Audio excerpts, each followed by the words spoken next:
What's up, duelists? The classic, the gadgets, the Doom Caliber. You guys know what it is. Doom Caliber gadgets. I think it's finally time for Doom Caliber gadgets to make a comeback. I think it's finally time for this deck to shine. This is a deck that was memed on. I think this is a deck that kind of sucks low key, but the metagame is perfect for this deck right now. I think everyone's moving towards like Phoenix Wing Windblast, Threatening Roars, like weird trap cards.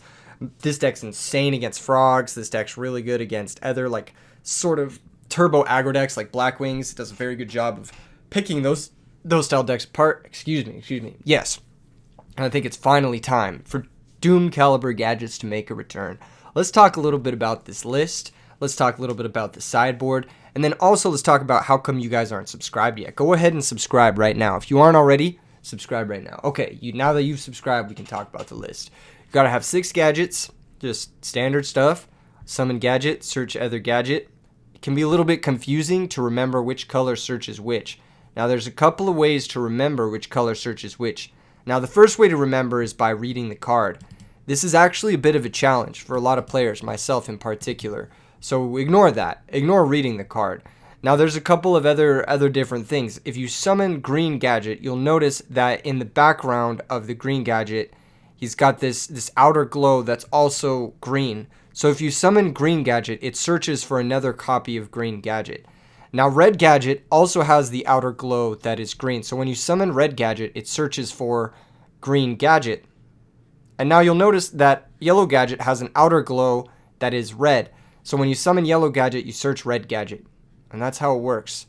Yellow gadget's the best one because it searches for red searches for green, and then green searches for green again.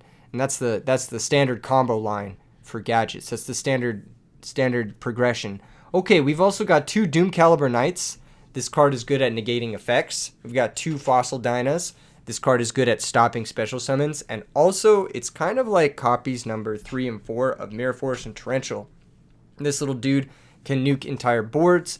He helps you deal with special summon threats that can cause you issues like Cyber Dragon and like Trigodia and Gores and shit. So he's pretty good at dealing with that sort of stuff. He also does a pretty good job against the frog decks that are really popular right now. Those frog decks are really, truly pesky. We've got a couple of breakers because we've got to be able to make card advantage somehow. And breaker's a good way to just normal summon, pop back row, easy clap. Got a couple Cyber Dragons because this card is powerful. Can help you attack over Hamster and Gravekeeper Spy. Cards that are otherwise kind of annoying for a deck like this to deal with. We've got Spirit Reaper because Spirit Reaper pairs well with our huge suite of removal spells. We'll talk about that in a second. And then we've got Gale. This is a good way of dealing with like resolve big monsters, opposing Spirit Reapers, that sort of thing. And it also gives us Synchro access, which is kind of nice. In some matchups, we just want to make a Black Rose or an Armor Master and chill. Like against dragons, Gale plus Gadget makes it an Armor Master, and you just propose a threat to them that's kind of difficult for them to deal with, and you can just back it up with various removal. Of course, Trigodia. Standard, when you have all these gadgets, it's easy to keep your hand pretty high, so Trigodia is always going to be a serious threat in decks like this. It's also good because you can summon it under Macrocosmos or Royal Oppression, so it's nice. Unlike Gores. Gores can't be summoned while you have any of these cards in play. We've got 1 copy of 7 Tools. This is a card that I think does pretty well in a deck like this. Oftentimes you're going to go for a game shot, and you're just going to need to be able to play through your opponent's sweeper, their torrential, their mirror force, whatever. 7 Tools kind of helps you do that, but it can also help you stop your opponent's Solemn Judgment, which is another card that's really annoying, and it's also a pretty good way at gaining card advantage against stuff like, I don't know, Gladiator Beast War Chariot, or Icarus Attack, or just really whatever it is you need to stop. Unlike Starlight Road, we do have 1 Starlight Road, but instead of just having 2 Starlight Roads, we have 1 7 Tools to help us just play through some annoying back row that we might face in some matchups. Now for the removal suite, we've got 3 Smashing Ground, 3 Fissure. I think this is like pretty standard stuff. Both these cards do similar things. Fissure, what does it do? The lowest attack, and Smashing Ground does the highest defense. Smashing Ground's a little bit better. And then we do have 1 Hammer Shot. This card sucks because it can destroy your own monster, so you got to be careful of activating this card. We've got 1 Space Typhoon. That's just because Royal Decree and Skill Drain can be a huge problem for this deck. Normally, I would say don't play this card because it's not really that important in a deck like this, but because Royal Decree and Skill Drain can just own you game 1, I think it's important to have the Space Typhoon and the 2 breakers. Alright, sideboard. We got Jujutsu Master for aggro matchups. We got Banisher for extra pieces of graveyard hate that also double as threats. Also, you can bring in the Banishers when your opponent is going to deck dev you, like against Vayu. I think Banisher is actually a really good card against Vayu. You just bring it in. Can't be hit by deck dev. Kind of interacts with their strategy favorably. You just got to have removal to back it up versus things like Greffer and Sirocco. And you got double Thunder King. This does conflict with your own gadgets, so you have to be careful there. But Thunder King is pretty good against synchro strategies, also pretty good against zombies and stuff. Double Lightning Vortex, just as a way to clear big boards. Pretty good in tandem with stuff like Banisher, Macrocosmos, that kind of thing, because you can just banish huge boards. Heavy Storm, in case your opponent's playing Glads, you got to bring in the Heavy Storm. Trap Hole for aggro matchups, compulsory for aggro matchups, Masks for frogs, extra Starlight Road for Blackwings, and a random Dark Bribe in case you need an extra way to protect your floodgates. Let's go ahead and just hop into these replays so you guys can get an idea of how this deck functions. First replay is against 30-minute Goat. I win the rock, paper, scissors, so GG. No, I'm kidding. Opening hand, actually pretty terrible. And you can see why I personally hate fucking gadgets is because you summon the gadget and then you forget which color it searches and you search the wrong one. Green is actually supposed to search green, not red. So I'm already clinically confused in this replay. I set my one trap card because why would I ever open more than one? And then my opponent starts off with Substitoad into Swap Frog into Send into, yeah, that sucks, bounce the Swap Frog after an Upstart Goblin. Pass the turn. Of course, we are Lucker noobs and we top deck Fossil Dyna, and that's the reason this guy's in our deck. So we normal summon it and we attack for 2,600 points of damage. So we get in some good damage and we're actually outright up a card thanks to our gadget. So pretty good position to be in. I had a couple of different opportunities here, or options here. I could have summoned another gadget, and in hindsight, I maybe should have and just saved the Fossil Dyna for like some sort of reversal play in case they had something like Brain Control or Soul Exchange, sort of bait that out first and then go for the Dyna in the later game once their cards have run a little bit low. But I kind of just wanted to cheese them, hope that they were like stuck with a bunch of Monarchs, Battle Faders, that type of thing, and then set up something like this, maybe next turn tribute the green gadget for Cyber Dragon and then be able to run over like Dupe Frogs in defense and whatnot and just kill them. Unfortunately, they do have one of the few normal summons that can attack over Fossil Dyna in this deck, which is Junk Synchron, and we don't really have a trap card to interact with it. So it is awkward that it's over 1,200 but under 1,500 because of Bottomless, so our Fossil Dyna is going to fall, which sucks because now our hand is a lot worse. They thought for a long time there. They were probably thinking about pitching a water to special Swap Frog and then Synchroing. While that would have been decent, I think it would have also been a pretty heavy card disadvantage play. It would have put them 3-for-1 into our one back row. Even though they already gained a card advantage off of attacking over the Fossil Dyna, they would go down 3 cards to 2 at that point, which is actually pretty bad. We do have Spirit Reaper, so we are going to try to get greedy with that. I'm going to normal summon Spirit Reaper. Again, just posing a threat, trying to make it difficult for the opponent to mount a counter offense. They don't have a defensive Battle Fader or something like that, so Spirit Reaper is going to be able to discard a card, and we get pretty lucky.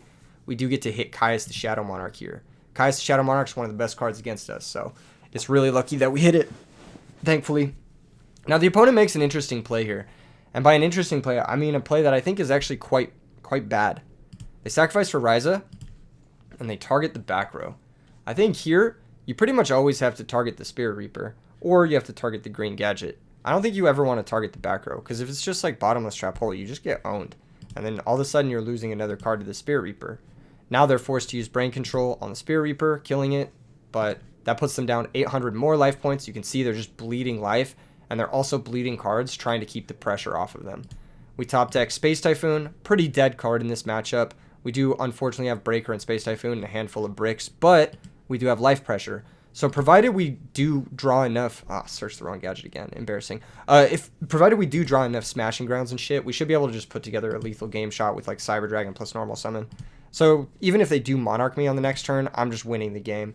They've shown an inclination to target the back row, but if they target the back row here with a Ryza, I'm going to be sad. But if they target it with a Caius, I'll be happy. So I'm thinking maybe they'll target it with a Caius. I don't know. We'll see. We'll see. Treeborn Frog comes back. They tribute summon for Evil Hero Malicious Edge. This gives me a tip-off as to what they're actually playing. Looks like they are playing the Hero Frog variation that has the Evil Guy, Infernal Prodigy. It also tells me that they are probably playing Stratos as well as Miracle Fusions. Here they're going to attack over the yellow gadget. I'm just going to let this shit happen. On my next turn, I top deck Smashing Ground, and I normal summon Breaker, because Breaker is a lethal attacker, so if they have something like Gorz or Trag, I can just get in the damage and not have to worry about Gorz or Trag, and that's going to be game 1. So that's how gadgets can easily take over a game the second you have any sort of life advantage. Game 2, my hand is fucking insane. Like, if you stacked your deck against frogs, this would be like the nuts. They go ahead and summon Swap Frog, I think, send to Treeborn. Yep, that's it. And then I pick up Fissure, and I'm just like, if I lose this game, I'm trash. Literally, like, you have Mask and you have Macro, and these are just the two best cards against this deck. Mask says they can't tribute. Macro says they have no graveyard. That means no Miracle. That means no Monarchs. That means GG, basically. So, just set 4, pass the turn, hit him with Mask in the draw phase. Don't flip the Macro yet, because you want him to bring back the Treeborn Frog. If they bring back Treeborn Frog, you can flip Macro on your turn, then banish it. So, you definitely want him to bring back Treeborn Frog. Get a little antsy about defending themselves. Here, I make a mistake. I thought for some reason that I should let this Swap Frog resolve and send the Treeborn Frog, and I should still wait on the Macro. But in reality, what I should have done was chain Macro Cosmos to this Swap Frog activation. Yes, while it would have left them with a Treeborn Frog in deck, and if they do have Typhoon, it's bad, but then they're Typhooning the Macro, and they're not Typhooning the Mask of Restrict. I don't know. I probably should have chained Macro Cosmos here, but it ultimately doesn't matter, because I am going to be able to banish one of the Treeborns, and the other one is in the grave. So if they ever decide to bring it back while Macro is still in play, I can banish it too. So it's not like the worst case scenario. I think ultimately I would have liked to chain it there to keep him off the second Treeborn, then guarantee banish the first one, and then just really put him in the ground, but I think it's fine the way it ended up. They don't bounce the Swap Frog, which is really interesting. I feel like they definitely should have. I go ahead and special Cyber Dragon, normal DD Warrior Lady, flip my Macro Cosmos, and then run over both. The reason I'm happy running over both here is if they do have Trigodia, I have DD Warrior Lady to trade with it, even though none of my other cards do. I could also just Fissure it too, so I'm not too worried about it. Here comes Brain Control, and then the opponent makes another really, really bad play here by Brain Controlling the Cyber Dragon. They think, oh, I'll Brain Control the Cyber Dragon. I'll attack over the DD Warrior Lady. Both of them will get banished. Wrong. DD Warrior Lady is optional, so I just don't have to let that happen. And then what are they going to do with the Cyber Dragon? Are they going to summon a Junk Synchron? If they summon a Junk Synchron, okay, they got me, you know? But at least it forces a Junk Synchron, and I can trade Fissure with any 8-star thanks to Macro Cosmos. That and Stardust Dragon isn't a viable threat under Mask of Restrict as well. So I'm like, all right, at least force them to do something else. They attack the DD Warrior Lady. DD Warrior Lady gets banished. They try to banish the Cyber Dragon, and I hit him with that no in chat. You just got to let them know sometimes, no, I am not activating the DD Warrior Lady. I want my Cyber Dragon back. And here they're actually in an awkward spot, right? They summon Swap Frog. What are they going to do? Bounce the Swap Frog. They try to send Subsitoad. It gets banished. They bounce the Swap Frog. If they don't bounce the Swap Frog, then that means they're bouncing Cyber Dragon. I can just respecial it and then attack their monster. If they do bounce the Swap Frog, then they're taking huge damage, 2100. So pretty awkward spot for them to be in. I pick up another Cyber Dragon, but it is too risky for me to attack into Gores. If I attack into Gores here, I actually get fucked, so I just don't attack into Gores. It is telling about my back row, about what it is, but I just can't afford to attack into Gores. Here they go for Treeborn Frog, and they did find Space Typhoon for Mask of Restrict, so they are able to resolve at least one Monarch here. It is really interesting. Oh, sorry, never mind. They summon the Evil Hero Malicious Edge as a way to try and clear the Cyber Dragon, but I do have Bottomless Trap Hole for this, so I am going to play it. I don't want to lose my Cyber Dragon and play it quite yet. Even though I do have Cyber Dragon Fissure for the reversal and I could save this Bottomless, I think it's better just to keep the Cyber Dragons. I think they're a good threat in this matchup. They just pass the turn, and now we do pick up Mirror Force, which is great. It means Gores is no longer a threat. I can just attack for 2100, set the Mirror Force. Any other removal spell here would have let me attack into Gores because I already have Fissure to answer the token or whatever. Here comes Swap Frog pitching Subsitoad to special, sending another Swap Frog from the deck, tribute summoning Ryza. And Ryza's starting the middle set, and I was thinking, okay, maybe they've correctly read that the middle set is the Starlight Road. But if they did correctly read that the middle set is Starlight Road, that means they'd have to have a sweeper like Heavy Storm here. So if they don't have Heavy Storm, they should always target the new back row. Because then, if they know that this is Starlight Road, it can't interact with the Ryza, right? Like, that's just the way it is. I don't know. I let them attack over the Cyber Dragon, because I need this Mirror Force to trade with Gores. So I special summon Cyber Dragon, and then I use Fissure to run over the Ryza, or kill the Ryza. So instead of trading my Mirror Force, which I think is a little bit higher value here, because it trades 1-for-1 with the Gores, I like to trade my Cyber Dragon and the Fissure for their Ryza. I think it's a better trade of my resources. It could be pretty bad if I had used my Mirror Force and then attacked into Gores. It would completely stop my offense, and it would allow my opponent more time to draw out of their situation that otherwise looks pretty bad with 2 Treeborns banished, Brain Control gone, and, you know, just like a lot of their engine cards gone. Space Typhoon gone as well for the Macro Cosmos. And Starlight Road here to negate the heavy. I attack for 21, I pass the turn, I draw Banisher, I go ahead and attack again. Opponent drops Battle Fader, passes a turn. Here comes another Upstart Goblin. I gain 1,000. They summon Junk Synchron. They make Armory Arm. And this is a really, really unfortunate circumstance for the opponent. Normally this would be a cool play because they could Contact Fuse with my Cyber Dragon, but you actually cannot Contact Fuse into Chimeritic Fortress Dragon under Macrocosmos because Chimeritic Fortress Dragon specifies on the card text that you need to send the cards to the graveyard, and because you cannot do that, you cannot Contact Fuse with a Cyber Dragon. That's why Cyber Dragon is so incredibly powerful when Macrocosmos and Defissure and Banisher are in play. So that's just going to be the game. Opponent says GG's, offers a rematch, but I had left the duel. I think I left at the exact same time they offered the rematch. In any case, GG's to 30-minute GOAT. It was a fun match. Few misplays here and there, few little awkward sequences. If they had just brain controlled the DD Warrior Lady, traded with the Cyber Dragon, I think it would have been a much easier game for them. But alas, they had forgotten that DD Warrior Lady was an optional effect, and I can choose not to do that. Sometimes it's important to remember that you can choose not to banish your own monster with DD Warrior Lady. Okay, next game. Next game is against Asmodeus 8898. I am going first again, which is goated. Super, super goated. And my opening hand's actually really good. I have one gadget, which is the perfect amount. I have Macrocosmos, which is great to interact with some of the unfair decks on the first turn of the game. I've got Deprison to protect my position. I've got Spirit Reaper to poke at my opponent's hand. And then I've got Breaker to poke at their back row. So this is like a really well-balanced opening hand. Like a really, really nice opening hand. Like if you stack an opening hand, like this is a pretty good opening hand to stack. Go ahead and set both my back rows. My logic here is if I get Heavy Stormed, okay, I get owned, right? They get their 2-for-1. And then they're probably going to be able to run over the gadget. So I'm going to go down however many cards. But next turn, I could even get my +1 back with Breaker or Spirit Reaper plus Hammer Shot. So I'm not too worried about the Heavy Storm getting used. Plus, if it gets used this early, that means I can just no fear set back row as soon as I draw it. So that's generally the idea.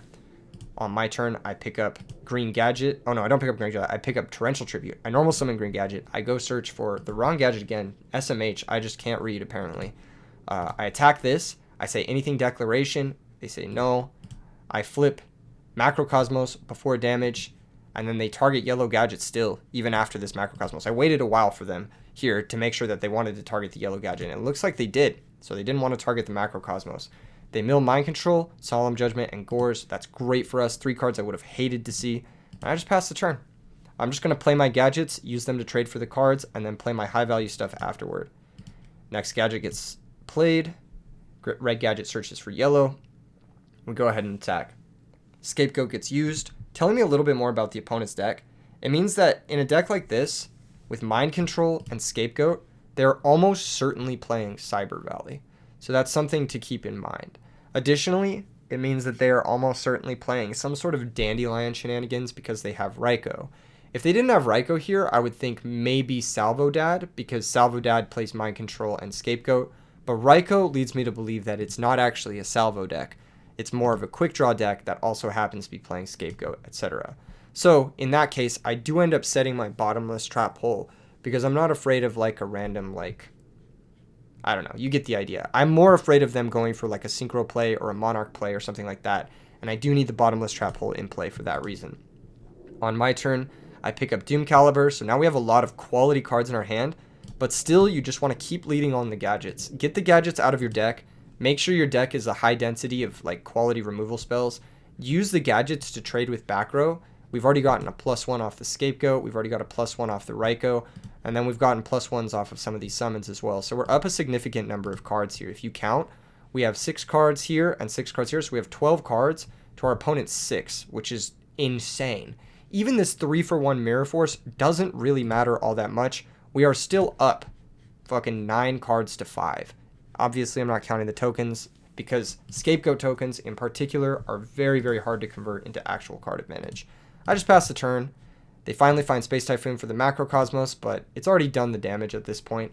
They pitch Dandelion to special summon Quick Draw, confirming my suspicions that this is more of a Quick Draw deck and less of a Dekoichi deck. They summon 2 new tokens.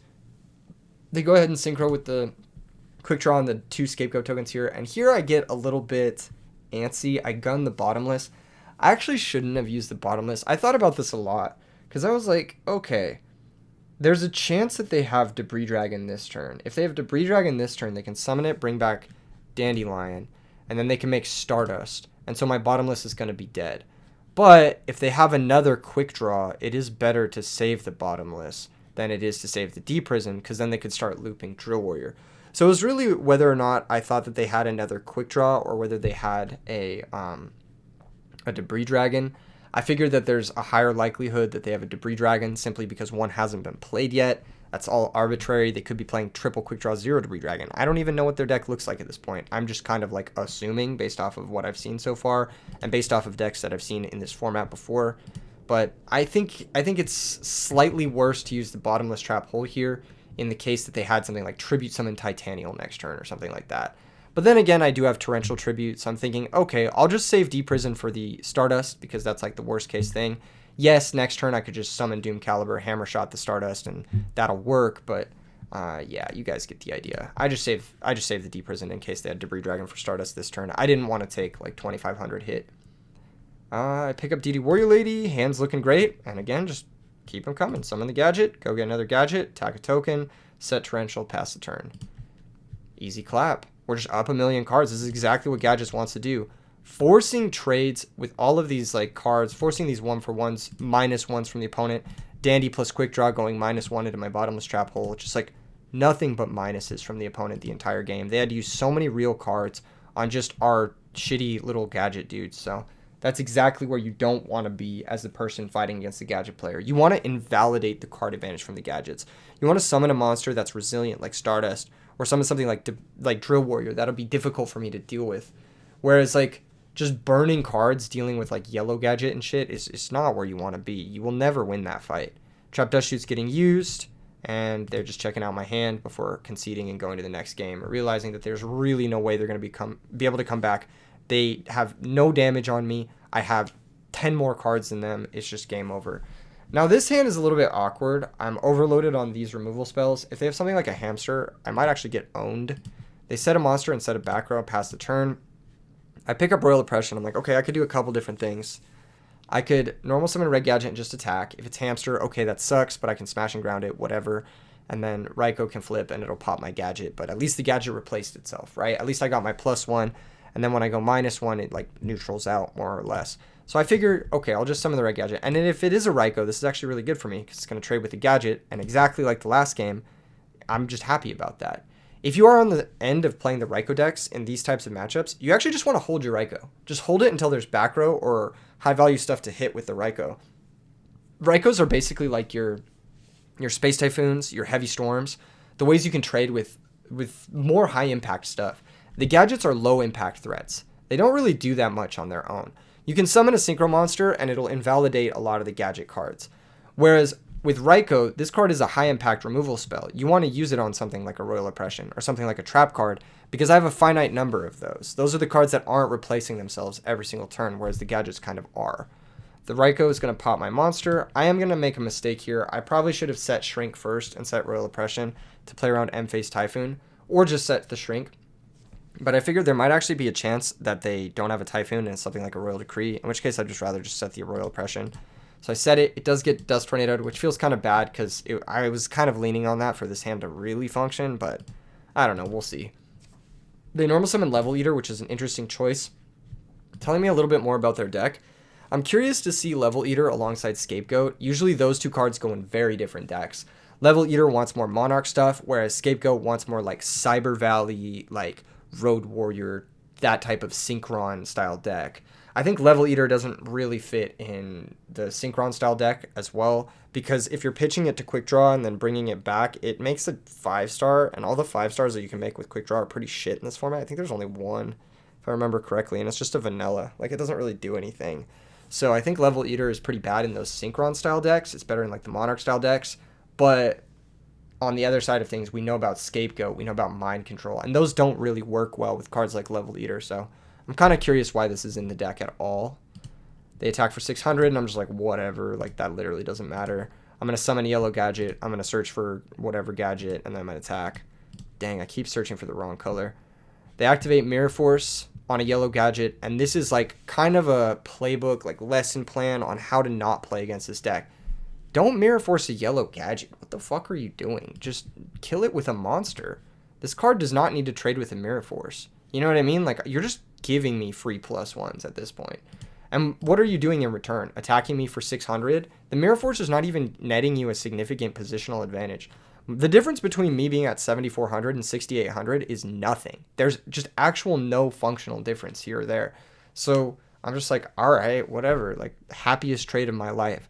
People at the time, I think, or out in this moment in the metagame where Edison is out right now, I think people have forgotten how to play against gadgets. And that's another reason why I think it's in a good spot right now. I think it's just a good deck to bring because people are thinking more about like, okay, how do I stop OTKs? How do I stop zombies? How do I stop Blackwings? Whatever. And against Blackwings, yeah, you want to be using your trap cards on their monsters. You don't want to be taking that 2 million points of damage from a Sirocco pump or whatever. But against gadgets, like, you have to ignore the monsters as much as possible and then use the trap cards and the Raikos and everything else on the back row and then establish a better monster that can invalidate the card advantage added by the gadgets. So hopefully this match in particular kind of showcases that. They do summon a Sangan here, which is a little bit more pressure. It's starting to get a little bit annoying. But I do pick up Macrocosmos, which is very nice. It means I can summon Green Gadget, go search the wrong gadget yet again, attack over at level leader, and then set my Macrocosmos and set my Shrink as well. Next turn, if they want to sack this for a Monarch, I have Macrocosmos. If they want to do anything with this, like Synchro with it, I have Macrocosmos, so I'm going to negate the search more or less. And then if they do sacrifice it for a Monarch and they don't target the Macrocosmos, let's say they target the Green Gadget or whatever, like, good. I'm just gaining card advantage that way. Here I flip the Macrocosmos. They sack it for Caius. Caius is going to target the Green Gadget, and I'm just, like, overjoyed about this. Like, this is just perfect for me. The opponent has spent all of their cards.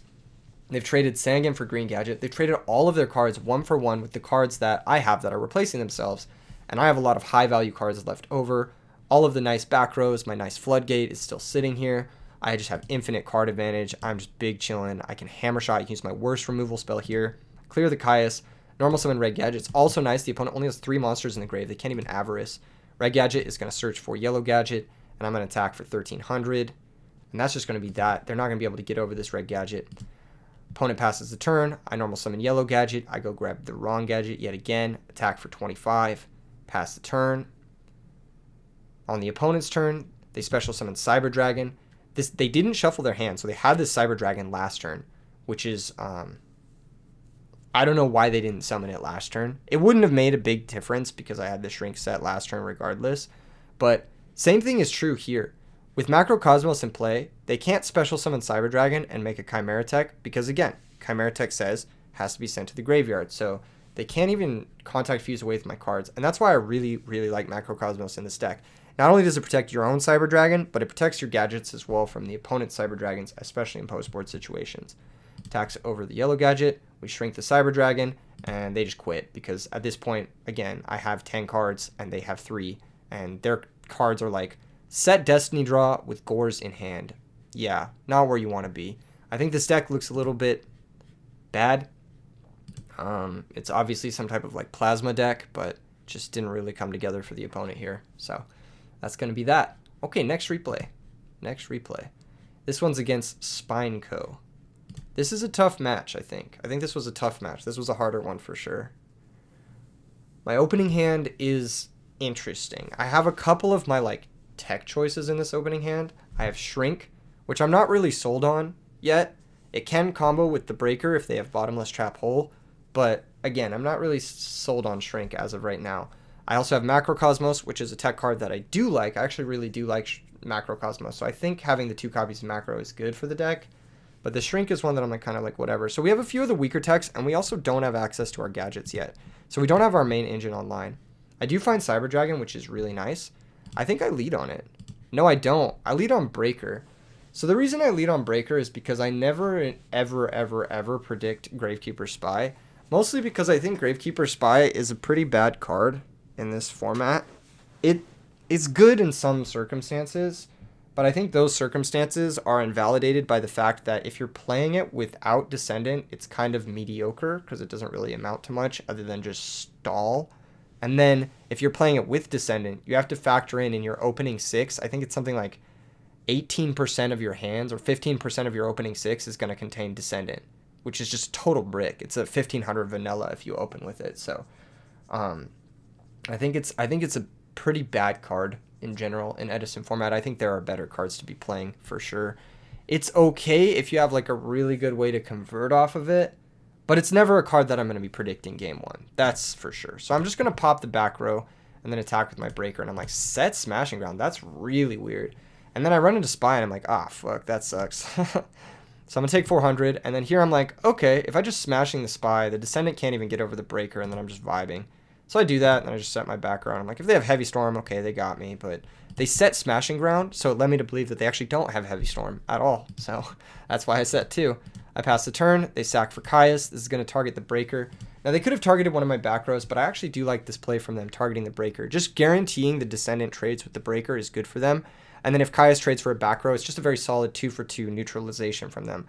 This was something that I think the previous Frog opponent made a mistake of doing, but my opponent Spineco here actually makes a better play doing that, making sure they get the full value out of their monsters and removing the threat in front of them as well.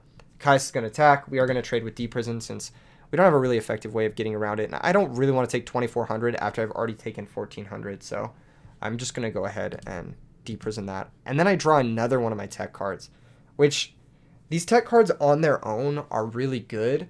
But when you draw all of them all at once, they don't really do a lot altogether. They need your gadgets to really, really function. Oh, a little bit of a spoiler alert. Let me go ahead and refresh the list so you guys can see exactly what I'm talking about. These tech cards, Shrink and 7 Tools of the Bandit, are really good for... God damn it, dude. Dueling Book takes like 15 minutes to log in. Just don't give me the... Why is there a fucking animation at the beginning? Does anyone know why there's a fucking loading animation on Dueling Book? Why is that there? That doesn't make any fucking sense. Okay, back to what I was saying. Oh yeah, so my tech cards. I've got Shrink, I've got 7 Tools, I've got Breakers, right? These cards don't remove threats without, like, gadgets involved, more or less. Or they don't apply pressure without gadgets involved. They're kind of just, like, sort of, like, ways to break up an established position. But as you can see in this game, the position is not necessarily super established. Opponent doesn't even have a monster in place, so I can't really summon my Cyber Dragon. My hand's just really awkward. Am I going to set 7 Tools and Shrink into a potential Heavy Storm? Is that something I'm going to do? No, I can't really afford to do that. But then, if I don't do it, then how am I going to summon the Cyber Dragon effectively? I don't know. It's a little bit questionable. They hit me for 1,500, and I'm just like, fuck. This sucks. Okay, what do I do? I pick up Royal Oppression, and this is the third of my tech cards that does fuck all against these decks. So I've got 7 Tools, I've got Royal Oppression, I've got Shrink. None of these are answering the DD Warrior Lady that's immediately in front of my face. I've got Cyber Dragon, which can trade with the DD Warrior Lady, but then any threat after that is just fucking me, because I have nothing that responds to cards. I have no hard removal outside of the Smashing and the D-Prison that I've already been forced to use on the first 2 cards. So the opponent is just out-qualitying me right now. Like, they just have way higher card quality. I haven't found my gadgets, so I'm not really generating any card advantage. That, and there's a higher likelihood of me just drawing gadgets and breaking on them because there's 6 total still in the deck. I special summon my Cyber Dragon. The opponent lets this resolve, and I'm like, okay, I can't really afford to attack here because if they have D-Prison or if they have Mirror Force, like, I'm just going to fucking lose this DD Warrior Lady. So I have to force them to trade their DD Warrior Lady with my Cyber Dragon or, like, sack it for Caius or something. I just have to force that to happen. So I just set my cards, pass the turn. They summon King Tiger, and they attack the Cyber Dragon with the King Tiger, and I'm like, okay, now I know their back row is Starlight Road, because they wouldn't do anything like this unless they had Starlight Road in the back row. They wouldn't summon into Torrential and swing into Mirror Force unless they had Torrential. They would, or not Torrential, they wouldn't summon into Torrential, swing into Mirror Force unless they had Starlight Road in their back row. They would have switched the DD Warrior Lady, and based off of the way the opponent is playing, I know that they're a player that is good enough to not make this type of play into a sweeper when their opponent has 4 back row. So here I'm like, okay, I'm just going to let this happen. They're going to Book of Moon my Cyber Dragon. I'm like, all right, I can trade my Shrink here. I can trade my Shrink with this Book of Moon. So I Shrink the King Tiger, and then Cyber Dragon flips face up. They take some damage, and then they could attack this with the DD Warrior Lady, and they do actually elect to. So this is pretty good for me. Not only am I getting rid of a Book of Moon for a Shrink, which is nice, but I'm also getting rid of their DD Warrior Lady, which was a lot of pressure. That being said, they have fucking King Tiger Wanghu in play. And this is something I haven't even talked about, but this is actually a terrifying card for the Gadget deck to face, because it does exactly what I was talking about in the previous games. It invalidates gadgets. So I have 6 gadgets in my deck that just do nothing. I have Gale in my deck that just does nothing. I have like a bunch of cards that are just totally fucked. Like Tragodia is a terrible draw here. I have so many bad draws into this King Tiger Wanghu. I need to rip a removal spell to deal with it, or else I'm just going to get owned by it. They run over the Cyber Dragon, banish it with the DD Warrior Lady, and I'm like, fuck. And then I pick up Space Typhoon. I'm like, God, dude, I've drawn all 4 of my tech cards that do nothing. 7 tools, Space Typhoon, Shrink, Royal Oppression, Macrocosmos. None of these cards deal with anything in play. They're all good at dealing with like synergistic combos, synchros, light sworn strategies, that kind of stuff. But when my opponent is just summoning high card quality, stuff like King Tiger Wanghu that invalidates the gadgets and my floodgates do nothing, I'm just in a terrible, terrible position. I'm forced to just set the Space Typhoon and pass. We take a lot of damage here. We take 1,700 more damage. Thankfully, the opponent doesn't commit another threat. And then on top of that, thankfully, we do rip Cyber Dragon. Now, because I know their back row is Starlight Road, I'm not going to Space Typhoon it. I'm just going to special summon the Cyber Dragon, activate Macrocosmos in case they have something like Call of the Haunted later on, because that could get really, really bad if they have Call of the Haunted on King Tiger Wanghu. I need to make sure this Wanghu's gone for good. This card is a huge threat against the gadget deck. So I run over the King Tiger Wanghu. Thankfully, we did top deck Cyber Dragon. It was really lucky that we did. If we had drawn a gadget, there's no doubt in my mind we would have lost this game. They go ahead and draw. They find another Cyber Dragon, but thankfully that is one of the few cards I'm assuming in their deck that plays into our Royal Oppression. So we're able to negate that with Royal Oppression. And then they set a monster and pass the turn. Thankfully for us, they didn't summon that monster, but even if they had, we top deck DD Warrior Lady, which is a very nice card to draw here. And I'm going to just attack with the Cyber Dragon first, in case it's another Gravekeeper Spy, and then attack directly with DD Warrior Lady, dealing the first bit of damage and starting to like fight this uphill battle against my opponent's like bigger life total. Now we finally have the card advantage. Even though some of our cards, Macrocosmos and Royal Oppression, don't do anything, we finally have 4 real cards. We have Cyber Dragon, DD Warrior Lady, Space Typhoon, and 7 tools. So we have 4 real cards, more or less. Opponent draws Gale, which is pretty good. It's going to 1-for-1 trade with the Cyber Dragon, more or less. And it's also going to deal me a bit more damage. Not a ton of damage. We draw Smashing Ground. Not the best. I would have liked to draw a gadget in this situation, but Smashing Ground is still fine. In case they find like a fourth or third King Tiger Wanghu, then the Smashing Ground will be really good. They draw, they pass, we pick up Solemn Judgment. I'm like, okay, this is a really good Solemn. However, I can't really afford to set it right now unless I Space Typhoon their back row, even though I know it's Starlight Road, because I need to have an open slot in case I need to cast my Smashing Ground. So I go ahead and just Space Typhoon their Starlight Road. I knew what it was, but yeah. And then I set the Solemn, and now I have 7 tool Solemn. I have DD Warrior Lady. If I draw any monster, it's a 2-turn clock, so pretty happy about this. Unfortunately, they find, I think, one of the better cards here, because it deals a lot of damage over DD Warrior Lady, and I don't really want to Solemn this, so I just let it trade. It's kind of unfortunate. I didn't really want to lose my DD Warrior Lady. I didn't really want to lose my pressure, but if I draw a gadget at this point, I'm pretty happy. I pick up Hammer Shot, and I'm like, God, this sucks. Hopefully they don't just draw a monster and kill me. That would really suck. I pick up Torrential. I'm like, thank God, that'll save me in case I draw a whatever dude. And then I finally do pick up a gadget, and I'm able to get my engine going, and that's what I needed. 16 cards in, finally seeing a gadget. Better that than I think drawing all 6 in the top 6 or whatever. But yeah, here comes another Cyber Dragon. I have enough life points to activate Royal Oppression, activate 7 tools, and then activate Solemn Judgment still. So this is actually a pretty good spot for me to be in. I'm able to negate the Cyber Dragon for free, more or less. And then I'm able to just summon another gadget, kind of stick to the plan. Opponent's dead here if they don't have 3 outs. Deal 1,200. I attack for 13. They go for Deprison. I 7 tools to Deprison. They Book of Moon after attack declaration, and I have Solemn Judgment to guarantee the game, dropping to 75 life points. So a very, very, very close game. King Tiger Wanghu, actually super, super good against our deck, something we definitely have to be careful of. I had sided in a couple bigger monsters to help attack over King Tiger. I think I had sided in the Thunder Kings, and I think I had sided in this matchup. What did I side in? I think I had sided in the Lightning Vortexes as well, just as extra ways to deal with King Tiger and to deal with Gravekeeper Spy shenanigans. Those are the cards I brought in. I think I might have even brought in Trap Hole or Compulsory, but I'm not sure off the top of my head. I think it was just those 4 that I had brought in. I might have brought in Heavy Storm too. I don't fully remember.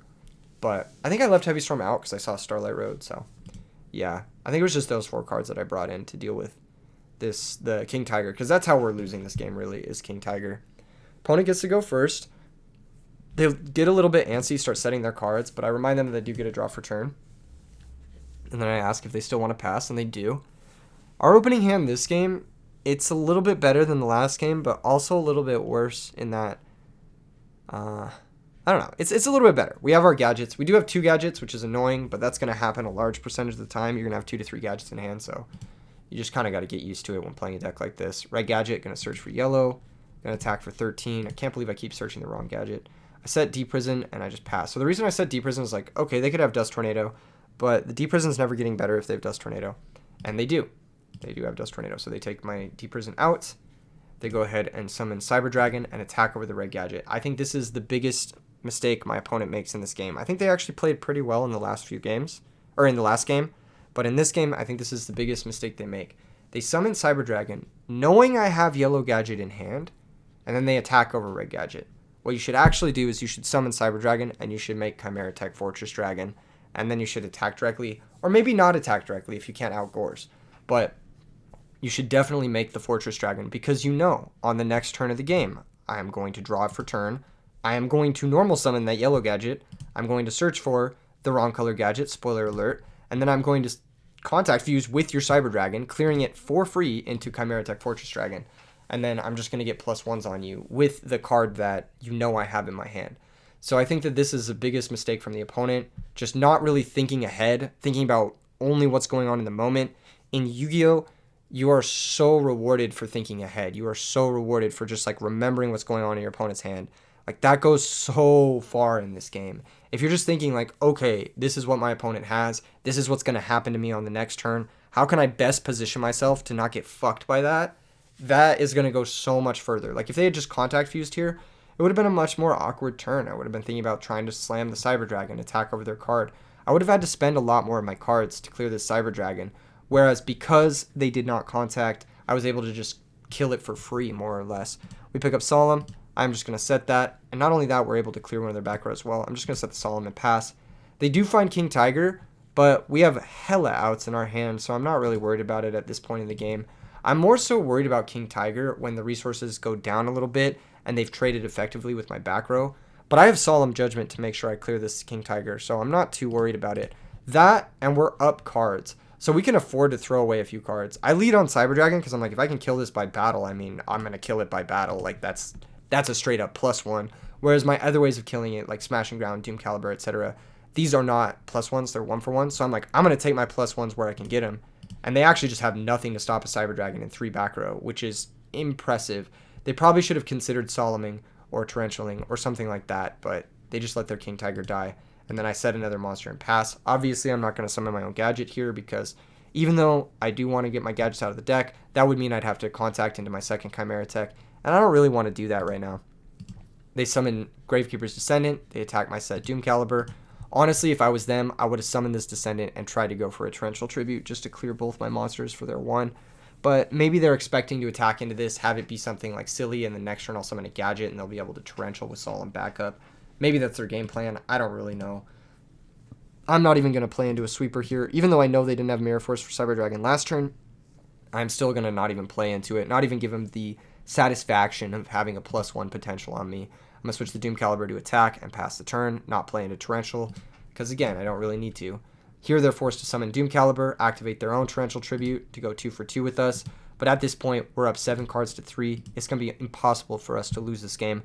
Their deck cannot amount card advantage the same way our deck has been able to. And we just have, 3 1-for-1 removal spells, plus a +1 in Breaker. And we have Thunder King, which is also technically a removal spell against stuff like Cyber Dragon. So this is just going to be a wrap. Summon Green Gadget. They're going to Solemn it, but that's silly because we have another one for the next turn. That Green Gadget dealt them 2,700 damage. I do catch the mistaken life totals here. So that Green Gadget did more than it ever would have if it had just resolved. It killed their Solemn Judgment and dealt them 2,700 up front. We go ahead and just summon the next Green Gadget, and they concede the duel. And that's how you play gadgets, ladies and gentlemen. Again, I think it should have been the opponent's game plan to stick that King Tiger this game and just protect it at all costs. Use their Torrential first, use their whatever, their Solemn Judgment first. But yeah, I think they should have thought about maybe more protecting their King Tiger at all costs. A little bit of a board error leaving in their Starlight Road against us. We're never going to really give them an opportunity to use Starlight Road in a matchup like this. It's just a ton of spot removal, so Starlight Road is pretty much a dead card. The only time it's ever going to be active is against specifically Mirror Force, and you can just play around Mirror Force for the most part, or play around Torrential for the most part. And I'm going to be the one with the board presence the majority of the time, unless you specifically have King Tiger, so yeah, I don't know. I just think it's not a good card to leave in matchups like this, so a little bit of a board error, a little bit of an error leaving the Cyber Dragon in play, a little bit of an error not fully utilizing the threats how they maybe should have, and then a little bit of luck on our part that we just drew well. We just drew Cyber Dragon, and they didn't really have a great response to this card. If anything, this video is more a testament to the strength of Cyber Dragon as a card than it is to any of the other cards in this deck. I think this list works particularly well because it plays to the strengths of a lot of these cards, and it's also got a very diverse lineup of threats. Instead of having like 3 Doom Calibers, 0 Fossil Dyna, right? Instead of overloading on something that is very easy to sort of pick apart and play around, we have Cyber Dragons, we have Doom Cals, we have DD Warriors, we have Fossil Dynas. Like, which one do you choose to play around, right? So we have Spirit Reaper. What are you going to play around? Are you going to play around Cyber Dragon by not summoning a monster? Or are you going to play around Spirit Reaper by setting a monster? What are you going to do? Who knows? We have 2 Macrocosmos, which I think is the perfect number because you're never going to brick on it, you know? But we also have Royal Oppression. So there's like different sort of floodgates attacking. And then we have all this spot removal and stuff. So I think this style of list is where you're going to succeed more. I did play a couple of other single games, but I got a lot of people leaving the game after game 1. I had an opponent leave after I flipped Macrocosmos. He was playing like Vayu or something. And then I had an opponent leave after I activated Fissure, and he said Fissure was like a noob card. And I'm just like, bro, just play the match out. Like, this deck is not that bad. So, yeah, unfortunately, just PSA, if you're going to join my matches, don't fucking leave in the middle of them. Like, that's just rude. It wastes my time.